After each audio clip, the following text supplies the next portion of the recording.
పుస్తకంలో తర్వాత పేజీలో ఏముందో తెరిచి చూసే వరకు తెలీదు. జీవితం కూడా అంతే.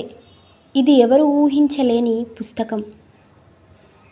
కండల్లో బలముంటే సిపాయి కాగలవేమో, అదే నీ ఆలోచనలో బలముంటే రాజువై ప్రపంచాన్ని ఏలుతావు. ఒంటరిగా నడవటం అలవాటు చేసుకో. నీతో ప్రయాణం ప్రారంభించిన వారందరూ నీతో పాటు చివరిదాకా నడవలేకపోవచ్చు. కాలం ఎప్పుడూ ఒకేలా ఉండదు. నిన్ను ఏడిపించే వాళ్ళకి కూడా ఏడవాల్సిన సమయం వస్తుంది. కాస్త ఓపిక పట్టు. ఆలోచించి మాట్లాడే మాటలో అబద్ధాలుంటాయేమో కానీ ఆవేశంలో మాట్లాడే మాటల్లో నిజాలు మాత్రమే ఉంటాయి.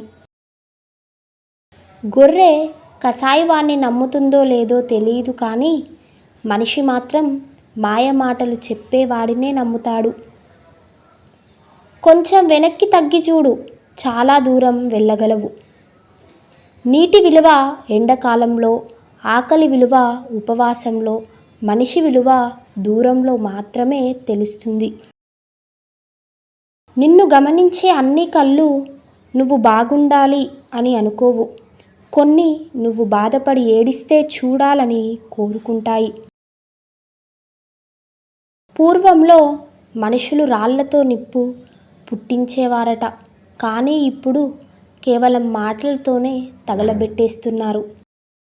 మనసు బాధ పెట్టడానికి పెద్ద పెద్ద విషయాలు అవసరం లేదు.